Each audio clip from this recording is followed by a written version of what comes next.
Good evening. Set for a different evening of radio entertainment. A slightly different kind of radio. Men become animals and eat their victims. Set for a different evening of radio entertainment. A slightly different kind of radio. I drink your blood and I eat your skin. Now, to set the mood. While we listen to the news, everyone gather round the radio. A young boy infects an entire town with rabies. You remember the good old days. A flickering candle can add so much. Please, make yourself comfortable.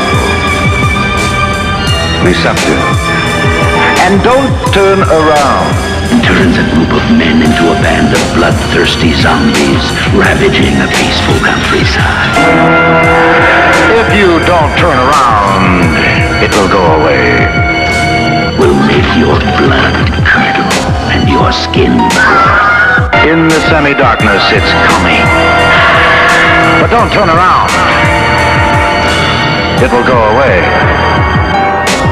But you will sit there and suffer through the tortures of the damned.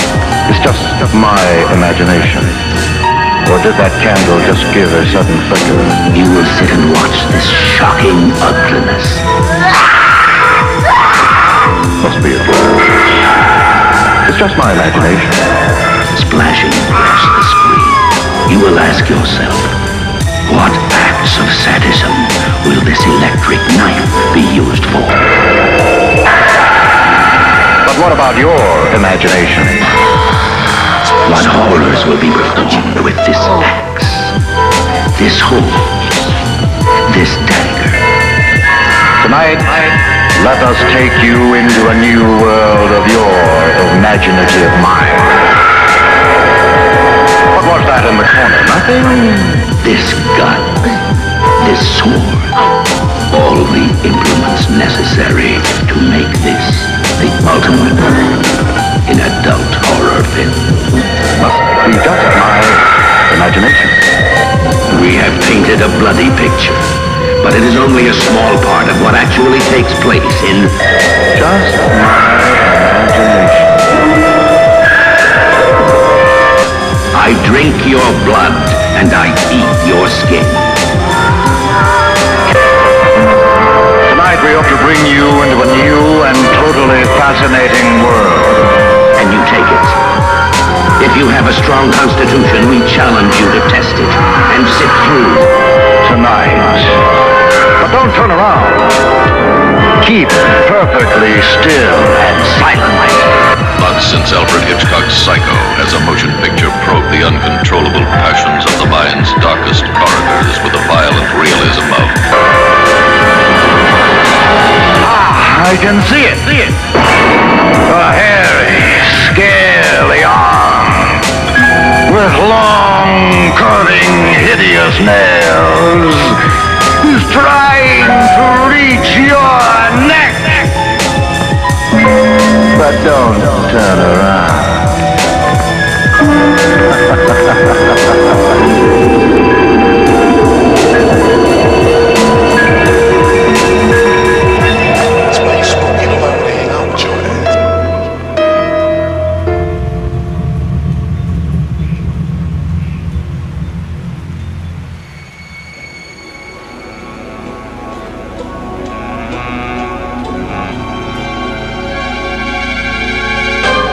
Price of Fear, brought to you by Vincent Price.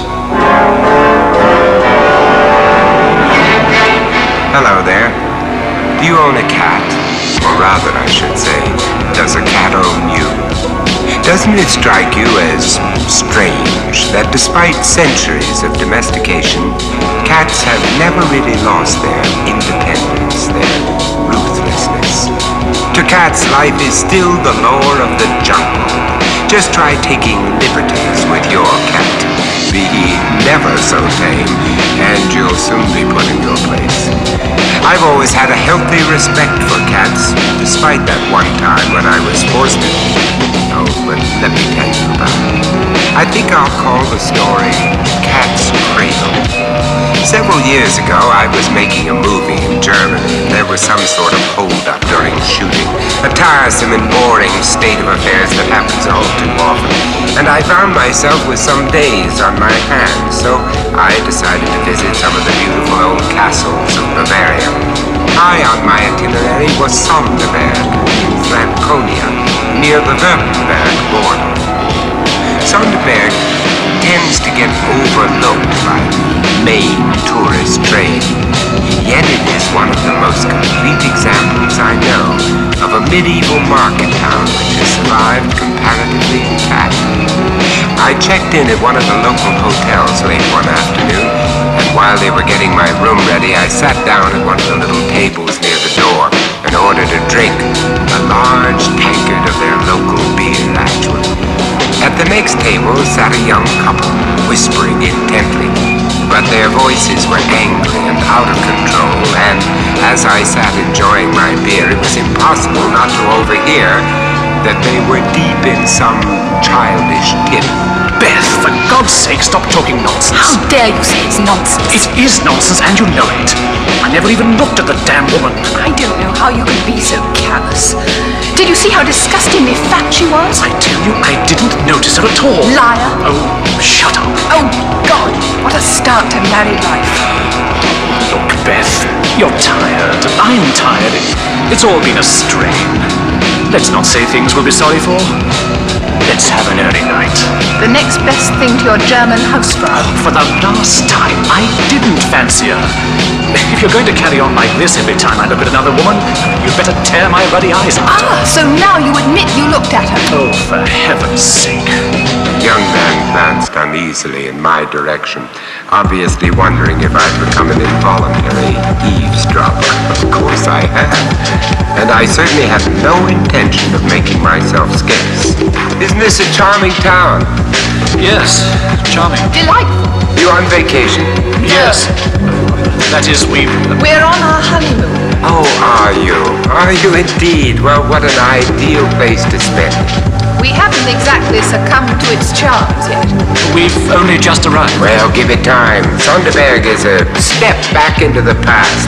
It takes a while before its charm begins to work. It's certainly quiet, you know. I was here once years ago, and I always promised myself a return visit. Then it seemed like an oasis in a desert of insanity. Yes, I suppose so. Except, of course, that Sonderberg has had its own fair share of horrors, you know. Well, that's good. What delightful beer this is, so refreshing. Do go on, please. But the castle, do you see it up on that rock? Look through the window there, see? Well, that was taken over as a headquarters for the Inquisition. Oh, the poor wretches who were incarcerated and tortured up there. I saw the castle as we drove in. It was beautiful, but it made me shudder. It's not surprising. The Inquisition left several pleasant little mementos, all in as good a state of preservation as Sonderberg itself. You must visit the place while you're here. Well, that is, if you're not squeamish. Squeamish? Look, I've got an idea. Why don't we join up and go round the castle together tomorrow? Well, Please do. Oh, unless, that is, you're already busy. well, no, but... We'd love it, wouldn't we, Beth? Yes. Yes, of course we would. At first, I couldn't understand the young man's enthusiasm. I mean, after all, a honeymoon is a honeymoon. Then it struck me that he needed a defense mechanism, and I would be there to guard him from the kind of row that I stumbled upon just now. Well, at any rate, we agreed to meet in the hotel lobby at 10 o'clock in the morning. As events turned out, I needn't have worried about breaking the idyllic atmosphere, because as we were about to set off... Good God, it can't be. Price, it's you. It really is. Hello, Malcolm. Now, what are you doing in this neck of the woods? Now, don't tell me they forced you out of the rat race at last. Malcolm Rivers was one of the world's prize bores. If the first prize in a competition were a part in one of Malcolm's movies, the second prize would have been a part in 2 of Malcolm's movies. Scouting locations, old son. You see that castle up there? It's just right for a new horror picture we've done. I'd love you to read it. It's a great script. Oh, come on, I'm on vacation. Can't we discuss this later, or better still see my agent, huh? Yeah, but look, just let me tell you. At this point, our taxi arrived. It was as battered as its driver, but we had all agreed to leave our own transport behind. Trouble was, when Malcolm heard the driver announce that he had come for the castle party, he insisted on coming with us. Castle? You don't mean to say you're actually going there? Yes. Oh, well, that's great. I can actually show you where it all takes place, what I'm telling you about. Malcolm, Oh, come on, don't be so coy. You're worse than a virgin on a wedding night. I just couldn't shake him off. You never could with Malcolm. That's how he'd hustled his way to the top. Now he attached himself to us like an incubus. The film's all about the Sonderbergs. You know, the family, a sort of pageant of atrocity. I want to step back and look objectively at what each one did. Take Elisa, for instance. While I can't speak for the others, I was doing my best not to listen. The castle, for those who don't know it, is built on an immensely steep rock dominating the town. And on its northern side is surrounded by a moat, which has long since been filled in. At the foot of the wall is a very pleasant garden with little sheltered seats. Sitting there is a good way of recovering from the rather overpowering tour around the castle. The girl was right. There still was a sinister aura clinging to the place, which even a hot and cheerful summer's morning couldn't entirely dissipate. They broke in and found the girl strung up by the wrists over the hot coals. Incredible story. Of course, we can't actually put all that into the picture, but we can imply a hell of a lot. Got to admit, it's a damn good commercial plot line. Now, that's why it's so important to get the feel of the place where it happened. You want to get right away from the studio look. Well, they can go out and shoot a police picture in real locations, or why not a horror picture? Well, the seventh count was a real character. This you've got to hear. They say Mr. Rivers, do you mind if we change the subject? My wife is feeling a bit faint. That's too bad, Mrs. Right? And we haven't even seen the torture tower yet. Now, sir, your lady wife like to wait for us out here? She can sit down there in the Oh, garden? no, I don't want to miss anything. I'm quite all right. I think it was probably just that steep hill and heat. You go on, Malcolm. We'll catch up with you then. No, I wouldn't dream of it. Stick together through thick and thin, that's my motto. I know, look at that. Oh, isn't it sweet? It can't be more than 6 weeks old. It was a tiny black kitten, which was playing with its mother near one of the seats in the garden just below us. The cat, a great sleek creature whose coat shone in the sun, lay stretched on the grass, and the kitten romped around near her. The mother would wave her tail for the kitten to try to clutch with its paw, or raise her feet to push the little one away as an encouragement to further efforts. It was a charming sight. Beth has been on to me to buy her a cat as soon as we were married. Now I'll get them in peace. Oh, Jack, I'd like to take them both. I wonder who they belong to. They're not strays, that's for sure. Look at the condition of the mother's coat. Well, they probably belong to the castle. It'd be great for the picture. Add a touch of atmosphere. Here, puss. Puss. Malcolm, leave them alone. They can't get up the wall anyway. It's far too steep. Yes, you're right. Oh, look at the size of the mother. We don't grow cats like that in England. No, wait just a minute. Here we are. What are you doing? Well, I'll just throw this stone to attract their attention. No, don't do that. Don't do that. You might hit the kitten. Oh, not a chance. What do you take me for? I may produce movies, but I'm not all that bad. I'll just aim it so it lands near them. Make them look up. You ever seen the expression on a cat's face when it's startled? Well, watch. God, Man, look what you've done. I never meant to do that. Maybe the wall wasn't as sheer as it looked. Maybe there was a concealed angle at its base which we couldn't see. Whatever the reason, Malcolm's aim wasn't as true as he thought. I truly believe that he only intended to startle those cats. But when he leaned over the wall and threw the stone, it landed with a sickening thud right on the kitten's head and shattered out its little brains there and then.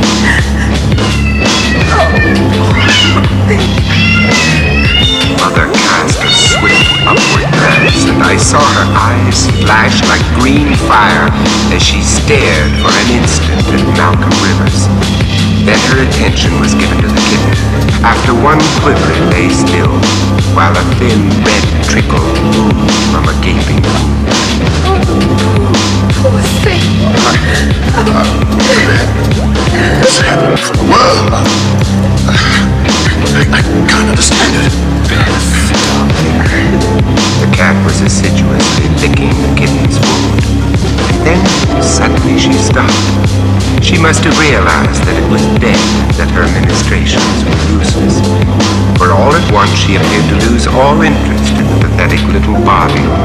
Instead, she looked again at Rivers, and in that look was all the concentration of primitive hate.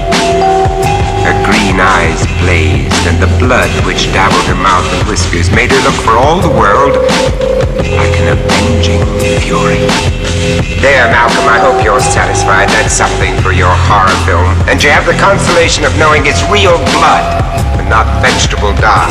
Don't rub it in. I feel bad enough as this. I'm sorry, of course you do. I love cats. I really do. Although my outburst was a relief, I felt slightly ashamed. I realized how painfully vulnerable the man really was. I turned my attention to the cat. She was now attempting to claw her way up the wall.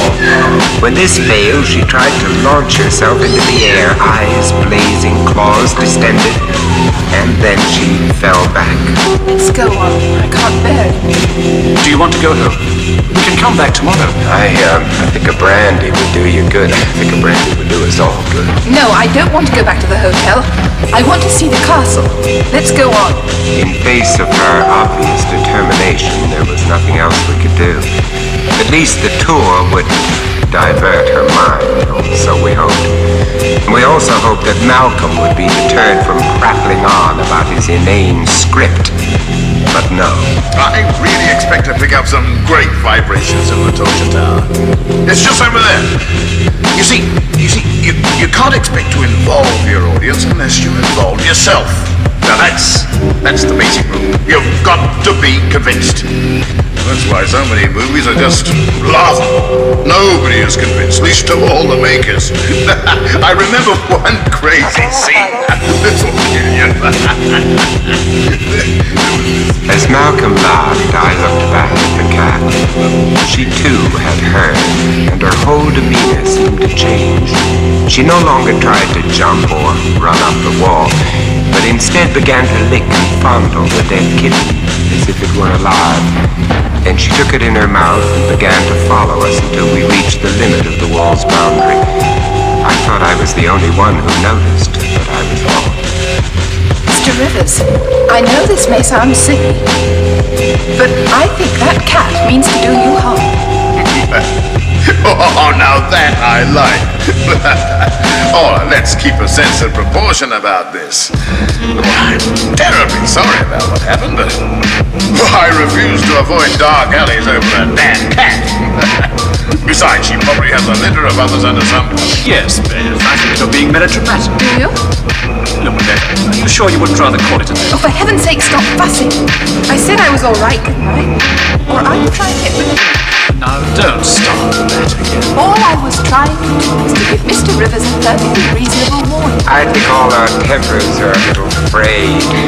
Well, here's the tower entrance. Shall we go in?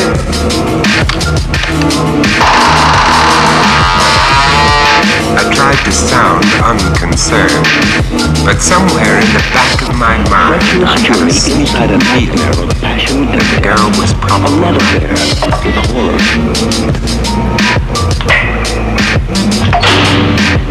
A terrifying film experience that explores At first we could see nothing. The darkness seemed incarnate, surrounding, stifling us like a blanket. The four of us just stood there, waiting for the use of our eyes to return. We were in the lower chamber.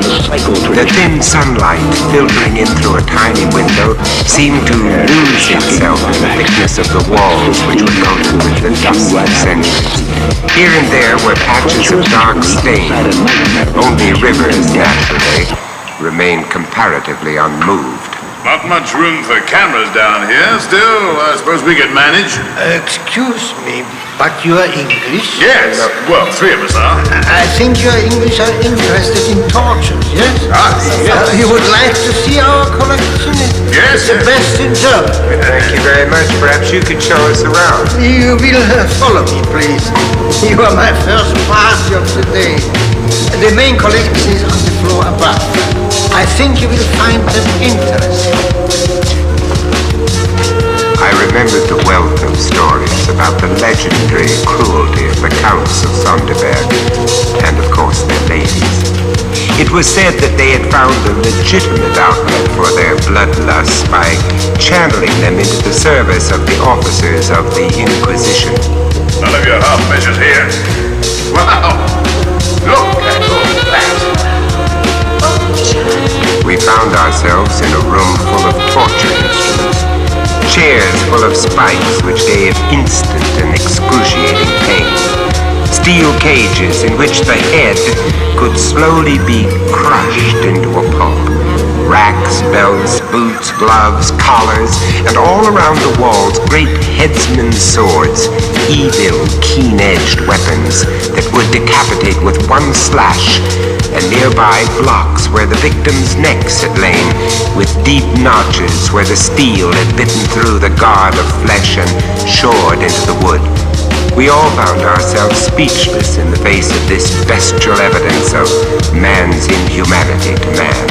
All that is, except Malcolm Rivers. Unbelievable! Just what we need! It's too good to be true, it really is. You see, it's perfect for a setup just here. It's a question of getting permission to use this stuff, but I wonder what the formalities are. Hey, let me just sit in that chair. Wow! Rivers was behaving with his usual insensitivity, but there was something more. I think the others shared the feeling with me that it was sacrilegious. An odd word to use, I know, but there was something sacred about the place.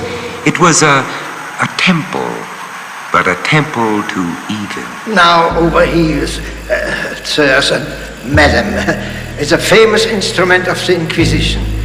One might almost say the most famous, and still in perfect working order. The old man pointed to the main object in this chamber of horrors, the Iron Virgin, a copy of the famous one at Nuremberg. The contraption was covered in rust and dust, except for the face, which was oddly fresh-looking, as if the custodian had scrubbed it. While the figure was curved in the shape of a woman, it was just broad enough for a man to fit inside, as we could see when the door was opened. The door itself was enormously thick and was worked open and shut by a thick chain running through a pulley attached to a heavy beam in the roof. When the weight was released, the door would slam shut. The devilish nature of the Iron Virgin was truly revealed when you examined the inside of the door. A number of iron spikes were fixed there, and when the victim was placed inside it and the door closed, the upper spikes would pierce his eyes, and the lower ones his heart and vitals. What a charming toy. God, look at the blood. It's hard to wash out blood completely, man. There are some who say it comes back anyway. I think I can believe this place is haunted. And on that happy note, I vote we make a hurried exit. That suits me. Let's go and have that drink we promised ourselves, shall we? Right now. No, wait. What's up this time, for God's sake? Hey, you, old man. Now, how big is that space? What, sir? The space inside. I want to see if I can get it. Oh, Well, I told you, I'd like sampling your experiences. Now, Malcolm, realism is one thing. Nonsense. Courage of your convictions and all that. Now, come on, Squire. I need your help on this. Very good, sir, if you insist. You're not serious. Well, sure I am. That's a tight fit. They've grown some since those days. But I'll manage. Here. See? You are not really allowed to do this, sir. If anyone found out, I might get into trouble. Why should anyone find out? I might even lose my job. Okay, I'll give you a price. Give him something, will you? Oh, well, I'll settle with you later. I think this is all very silly. All in the cause of art. Well, I for one won't go and see his beastly film. that idea makes two of us. Hey, what's all the whispering about? Oh, here you are. 2, 4, 6. Thank you, sir. Oh, thank you, sir. Well, do you think that will square your conscience? Oh, yes, sir. I think that squares it very nicely. And now that you've had your little game, can we all go? Go if you like. I'm not stopping you. I'm staying here. Oh, come on, Malcolm. Malcolm, nothing. I'm really enjoying this. Live dangerously. That's my motto. All right, Charlie. Now unfasten the door. But, sir... Can't somebody stop Malcolm, this? you've had your little joke, but enough is enough. Enough hell. You, Charlie, do as I tell you. Now start letting that door down. But slowly. Very, very slowly. Despite his reluctance, the old man did as he was told. He worked the machine with a deliberate and excruciating slowness, in which the outer edge of the door hadn't moved half 5 inches in as many minutes. The whole ridiculous charade had a kind of macabre thrill about it. It was a scene from Malcolm's horror film played exclusively for our benefit. And then I saw her. The cat. I don't think the others noticed at first. They were too intent on watching the progress of that door. Even Rivers had ceased to chatter. In the far corner of the chamber, dark, untamable forces were gathered. Her green, baleful eyes shone like danger lamps, and as I peered at her, I could see that their color was heightened by the blood, which still smeared her coat and reddened her mouth. And still, slowly, inexorably, with the precision of an expert, the old man went on working that door. Even then, I wasn't sure what the animal intended to do, or even if she intended to do anything, until suddenly... The cat! Look out for the cat! The cat launched herself, not at Malcolm, but at the luckless custodian. Her eyes blazed with ferocity. Her hair bristled till she seemed twice her normal size. Her tail lashed out like a tiger's when the quarry is before it. The cat's claws found one of his eyes, and I actually saw her tear through it and down his cheek, leaving wide bands of red where the blood seemed to spurt from every vein. Oh, Jack! Oh, God! Look out! He can't hold it! With a yell of agony and terror, the man leapt back, dropping the chain which held back the door. It ran like a lightning through the pulley block, and the massive door slammed shut. In the instant before the door had closed, I saw Malcolm's face. His eyes stared as if dazed, and for once in his life, he was speechless. Jack! Help me get the door open! For God's sake, help me! I'm coming! Beth, stay where you are. For God's sake, don't look. The end must have been quick, for when we managed to wrench the door open, the spikes had done their work. They had pierced right through the skull, so that as the door opened, the body came with it, and he fell to the floor, face turned upwards. Get your wife out of here! She needs air. I'll attend to the old man. Right.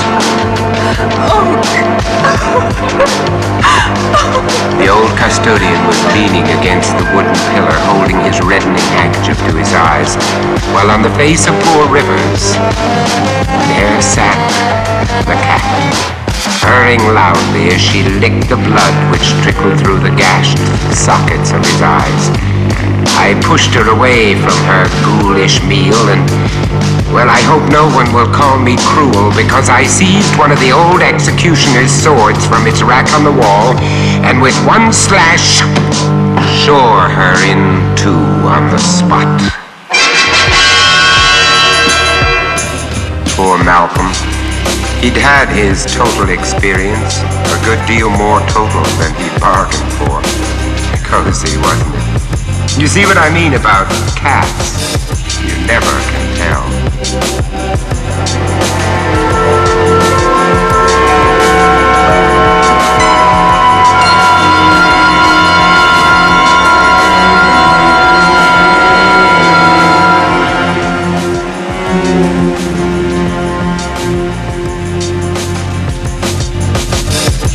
That was Vincent Price, bringing you The Price of Fear.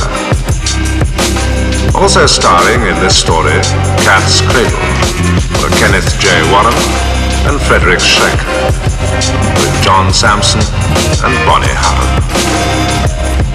Cat's Cradle was first recounted as The Score by Bram Stoker, dramatized by Richard Davis, and produced by John Dias.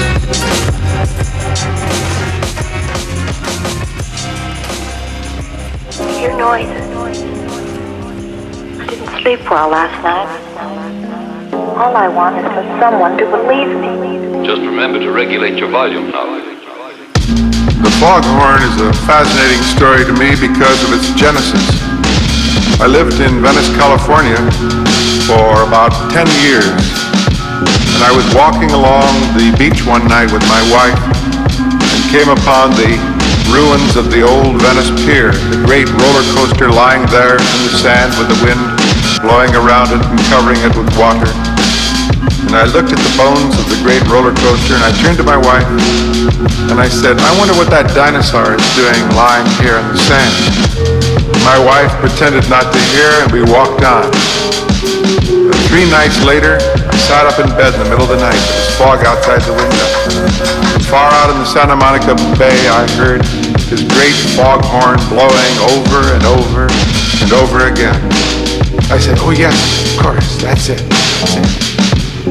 And I got up and I went and I wrote The Foghorn about this dinosaur, about this lighthouse. So the genesis was in a very real encounter with a roller coaster, the sand, and the night, and the fog. Here's the story.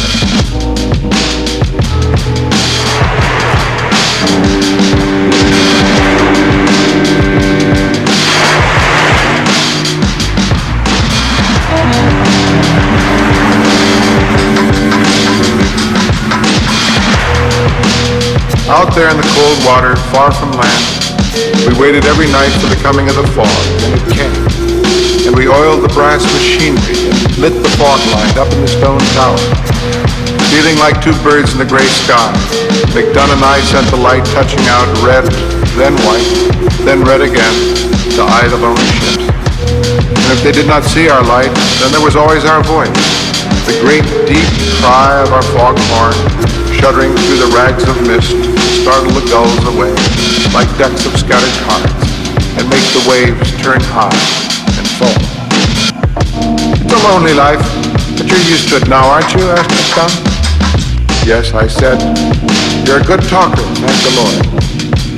Well, it's your turn on land tomorrow, he said, smiling, to dance the ladies and drink gin. What do you think, McDonough, when I leave you out here alone? On the mysteries of the sea. McDonough lit his pipe. It was 7:15 of a cold November evening. The heat on, the light switching its tail in 200 directions, the foghorn bumbling in the high throat of the tower. There wasn't a town for 100 miles down the coast, just a road which came lonely through dead country to the sea. Few cars on it, a stretch of 2 miles of cold water out to our rock, and rare few ships. The mysteries of the sea, said McDonough thoughtfully. You know, the ocean's the biggest damn snowflake ever. It rolls and swells 1,000 shapes and colors, no two alike. Strange.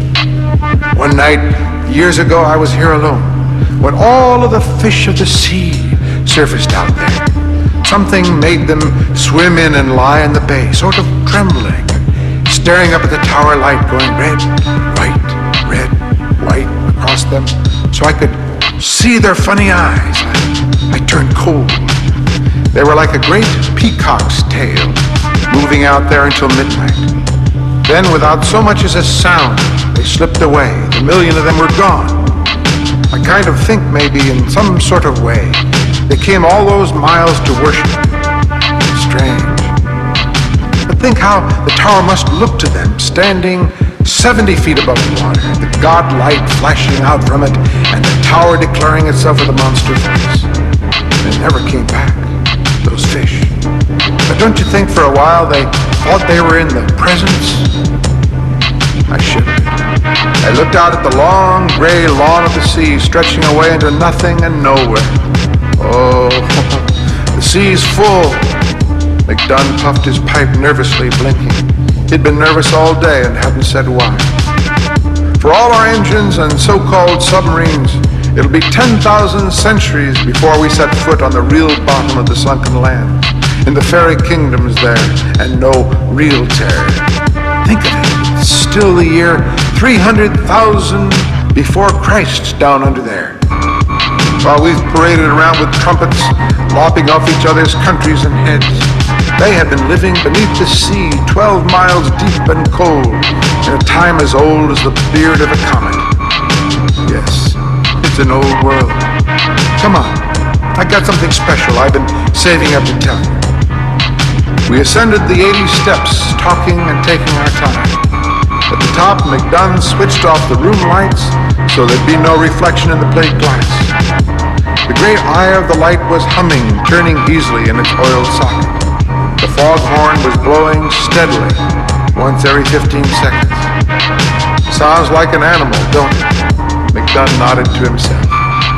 A big, lonely animal crying in the night, sitting here on the edge of 10 billion years, calling out to the deeps. I'm here, I'm here, I'm here. And the deeps do answer, yes they do. You've been here now for 3 months, Johnny, so I better prepare you. About this time of year, he said, studying the murk and fog, something comes to visit the lighthouse. The swarms of fish, like you said? No, this is something else. I've put off telling you because you might think I'm daft, but tonight's the latest I can put it off. For if my calendar's marked right from last year, tonight's the night it comes. I won't go into detail. You'll have to see it yourself. Just sit down there. If you want, tomorrow you can pack your duffel and take the motorboat into land and get your car parked there at the dinghy pier on the Cape and drive on back to some little inland town and keep your lights burning nights. I won't question or blame you.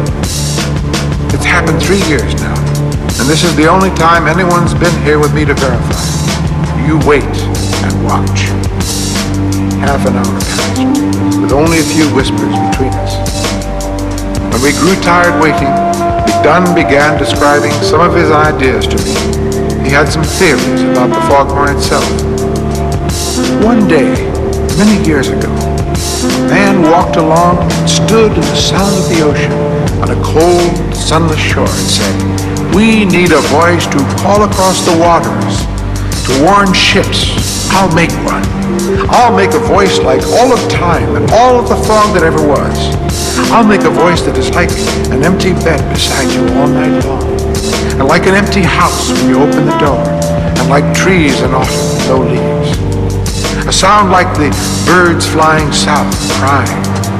A sound like November wind from the sea on the hard, cold shore. I'll make a sound that's so alone that no one can miss it, that whoever hears it will weep in their souls, and hearts will seem warmer, and being inside will seem better to all who hear it in the distant towns. I'll make me a sound and an apparatus, and they'll call it a foghorn, and whoever hears it will know the sadness of eternity and the briefness of life." The foghorn blew. I made up that story said McDunn quietly, to try to explain why this thing keeps coming back to the lighthouse every year. The foghorn calls it, I think, and it comes. But, I said, psst, said McDunn, there. He nodded out to the deeps. Something was swimming toward the lighthouse tower. It was a cold night, as I've said. The high tower was cold, the light coming and going, and the foghorn calling and calling through the raveling mist. You couldn't see far, and you couldn't see plain. But there was the deep sea moving on its way about the night earth, flat and quiet, the color of gray mud. And here were the two of us, alone in the high tower. And there, far out at first, was a ripple, followed by a wave, a rising bubble, a bit of froth. And then, from the surface of the cold sea came a head, a large head, dark-colored, with immense eyes, and then a neck. And then not a body, but more neck and more. The head rose a full 40 feet above the water on a slender and beautiful dark neck. Only then did the body, like a little island of black coral and shells and crayfish, drip up from the subterranean. There was a flicker of tail. In all, from head to tip of tail, I estimated the monster at 90, 100 feet. I don't know what I said. I said something. Steady, boy, steady, whispered McDunn. It's impossible, I said. No, Johnny, we're impossible. It's like it was 10 million years ago. It hasn't changed. It's us and the land that have changed, become impossible. Us! It swam slowly with a great dark majesty out in the icy waters far away. The fog came and went about it, momentarily erasing its shape. One of its monster eyes caught and held and flashed back her immense light, red, white, like a disc held high and sending a message in primeval code. It was as silent as the fog through which it swam. It's a dinosaur of some sort. I crouched down, holding to the stair rail. Yes, one of the tribe. But they died out. No, only hid away in the deeps. Deep, deep down in the deepest deeps. Isn't that a word now, Johnny? A real word. It says so much, the deeps. There's all the coldness and darkness and deepness in a word like that. What do we do? We got our job, we can't leave.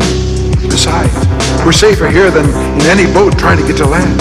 That thing's as big as a destroyer and almost as swift. But here, why does it come here? The next moment, I had my answer. The foghorn blew, and the monster answered. A cry came across a million years of water and mist. A cry so anguished and alone that it shuddered in my head and my body. The monster cried out at the tower, the foghorn blew. The monster roared again, the foghorn blew. The monster opened its great toothed mouth, and the sound that came from it was the sound of the foghorn itself, lonely and vast and far away. The sound of isolation, a viewless sea, a cold night, apartness. That was the sound.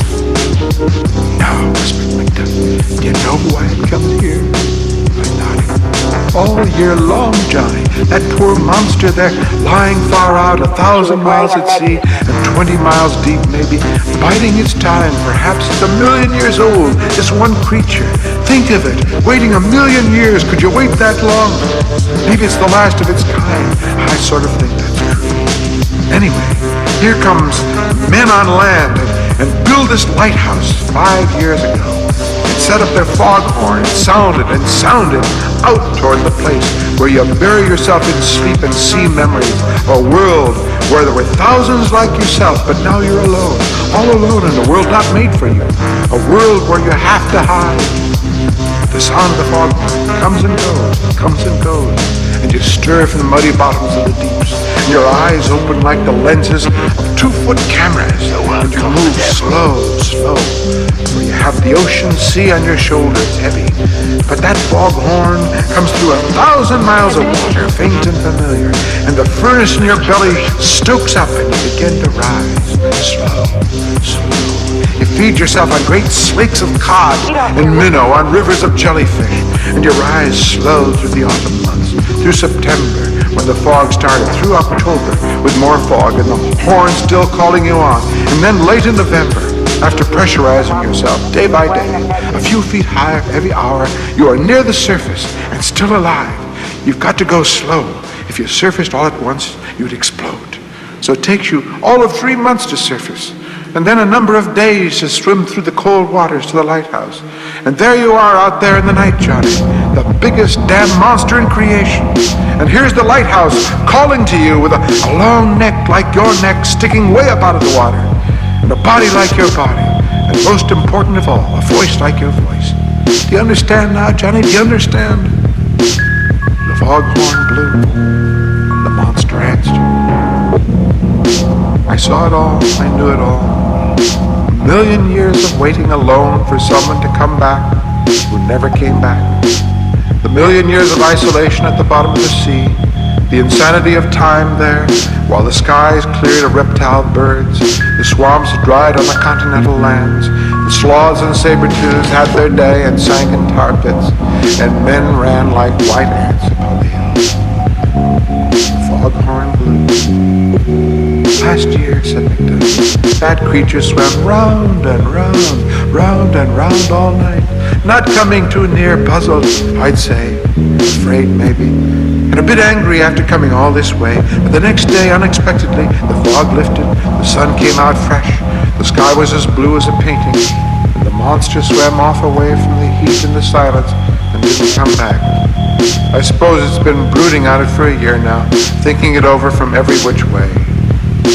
The monster is only 100 yards off now, it and the foghorn crying at each other. As the lights hit them, the monster's eyes were fire and ice, fire and ice. That's life for you, said Macduff. Someone always waiting for someone who never comes home. Always someone loving something more than that thing loves them. And after a while, you want to destroy whatever that thing is, so it can't hurt you no more. The monster was rushing at the lighthouse. The foghorn blew. Let's see what happened, said Macduff. He switched the foghorn off. The ensuing minute of silence was so intense that we could hear our hearts pounding in the glassed area of the tower, could hear the slow greased turn of the light. The monster stopped and froze. Its great lantern eyes blinked. Its mouth gaped. It gave a sort of rumble like a volcano. It twitched its head this way and that, as if to seek the sounds now dwindled off into the fog. It peered at the lighthouse. It rumbled again. Then its eyes caught fire. It reared up, threshed the water, and rushed at the tower, its eyes filled with angry torment. "Macdun," I cried, "switch on the horn!" Macdun fumbled with the switch, but even as he flicked it on, the monster was rearing up. I had a glimpse of its gigantic paws, fish skin glittering in webs between the finger-like projections clawing at the tower. The huge eye on the right side of its anguished head glittered before me like a cauldron into which I might drop screaming. The tower shook. The foghorn cried. The monster cried. It seized the tower and gnashed at the glass, which shattered in upon us. Macdun seized my arm. Downstairs! The tower rock trembled and started to give. The foghorn and the monster roared. We stumbled and half fell down the stairs. Quick! We reached the bottom as the tower buckled down upon us. We ducked under the stairs into the small stone cellar. There were 1,000 concussions. As the rocks rained down, the foghorn stopped abruptly. The monster crashed upon the tower. The tower fell. We knelt together, Macdun and I holding tight, while our world exploded. Then it was over, and there was nothing but darkness, and the wash of the sea on the raw stone. That and the other sound. Oh, listen, said Macdun quietly. Listen. We waited a moment, and then I began to hear it. First, a great vacuumed sucking of air, and then the lament, the bewilderment, the loneliness of the great monster folded over and upon us, above us, so that the sickening reek of its body filled the air, a stone's thickness away from our cellar. The monster gasped and cried. The tower was gone. The light was gone. The thing that had called to it across 1,000,000 years was gone. The monster was opening its mouth and sending out great sounds. The sounds of a foghorn. Again and again. The ships far at sea, not finding the light, not seeing anything, but passing and hearing late that night, must have thought, there it is, the lonely sound, the lonesome bay horn. All's well, we've robbed the king. And so it went. for the rest of that night. The sun was hot and yellow the next afternoon when the rescuers came out to dig us from our stoned undercellar. It fell apart is all, said McDonald gravely. We had a few bad knocks from the waves and it just crumbled. He pinched my arm. There was nothing to see. The ocean was calm, sky blue. The only thing was a great algae stink from the green matter that covered the fallen power stones and the shore rocks. Flies buzzed about. The ocean washed empty on the shore. The next year they built a new lighthouse. But by that time I had a job in the little town and a wife and a good, small, warm house that glowed yellow on autumn nights, the doors locked, chimney puffing smoke. As for McDunn, he was master of the new lighthouse, built to his own specifications out of steel-reinforced concrete, just in case, he said. The new lighthouse was ready in November. I drove down alone one evening late and parked my car and looked across the gray waters and listened to the new horn sounding once, twice, 3-4 times a minute far out there by itself. The monster never came back. It's gone away, said McDonald. It's gone back to the deeps. It's learned you can't love anything too much in this world. It's gone into the deepest deeps to wait another million years. Poor thing. Waiting out there, while man comes and goes on this pitiful little planet. Waiting. I sat in my car listening. I couldn't see the lighthouse or the light standing out in Lonesome Bay. I could only hear the horn. The horn. It sounded like the monster calling. I sat there, wishing there was something